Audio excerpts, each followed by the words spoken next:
So yun guys, kumusta kayo dyan? Hello! Kumusta kayo dyan? So ngayon guys, meron lang ako sa inyong i-share na binili ko dito sa Europe. Hindi naman ako nagmamayabang, gusto ko lang i-share. So baka kasi may mag-isip, di ba? Kada bili, yabang. Hindi. Gusto ko lang share sa inyo, di ba? Para magkaroon ng idea yung mga hindi pa nakakita, di ba? Idea lang naman. So actually binuksan ko na siya nung nakaraan. Napuyat ako.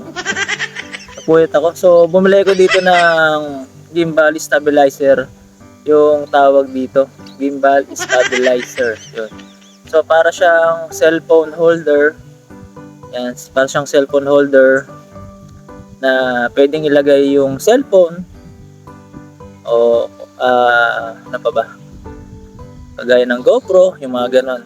Wag lang yung siguro, yung mga tablet, masyadong malaki, hindi pwede yun. So yun, eto siya guys, pakita ko sa inyo. Eto. Ayan.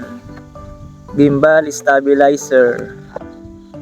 Gaya na sabi ko, binuksan ko na siya nung nakaraan, so papakita ko sa inyo kung ano yung nangyayari kapag gumamit ka nito. Okay, so buksan na natin.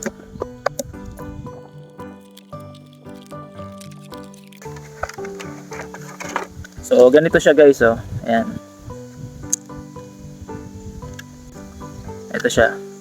So ito guys, yung ano na to, naka-off pa siya, naka-off. Hindi pa siya naka-open. Ito yung charger niya.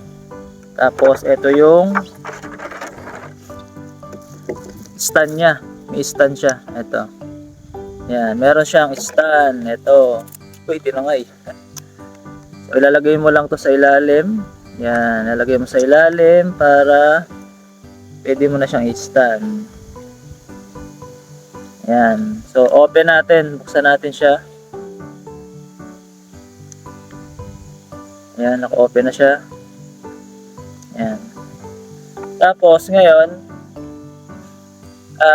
ilalagay natin dito yung cellphone nating gamit ngayon. Ayan. Yung cellphone na yan, ilalagay natin dito. Titingnan natin kung paano yung mangyayari kapag nailagay na natin, na i-connect natin siya dito. So kailangan meron ka ding application nito. I-connect mo siya dyan sa cellphone na yan. Yan mismo yung gamit ko. I-connect mo siya dito. So, paano? I-try na natin para mapakita natin sa inyo sa video kung ano yung mangyayari. Okay? Let's go! Sumusunod na yan guys sa akin. Let's see. Ayan guys. Nakita nyo? Sinusundan ako. Diba? So, kahit saan ka magpunta niya, susundan ka niya. Diba? Para kang meron sariling camera na dala. Diba?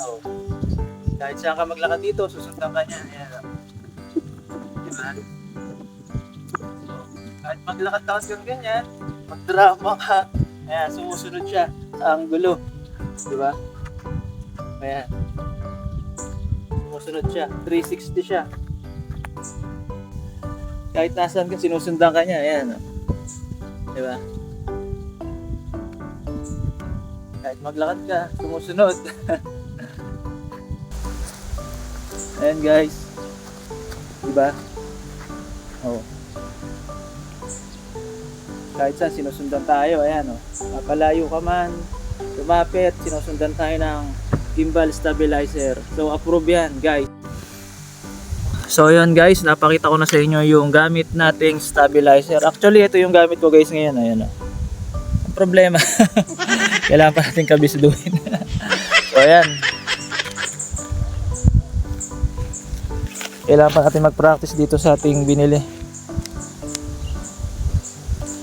Ayan. Ganto-ganto yung mga napapanood ko pag nagpa-vlog eh. Actually hindi naman talaga ako vlogger. Libangan ko lang to. Saan siya nagpupunta diba? Para siyang joystick. Kaso iba, kailangan talagang kabisaduhin mo muna siya. So ayan, hanggang dito na lang yung ating video. Sana kayo, makabili rin kayo nakakapanood, yung mga mahilig mag video, diba? So mag-search na lang kayo sa mga YouTube para mas malinaw sa inyo Yun, sinare ko lang yung aking binili dito na gimbal stabilizer. Ang halaga nga pala niya nasa, pagkakalam ko, 67 yata. Mga ganun. Nakalimutan ko na, 67 euro. Yun ang pagkakatanda ko. So, pinabili ko lang yan sa kakilala ko dito na si Elisa.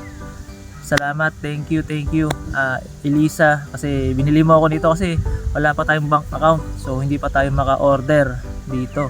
So dumating siya 2 weeks yung in-order ko, yung gimbal stabilizer na yan. So maraming salamat, thank you Elisa. So hanggang dito na lang yung video natin, bye bye.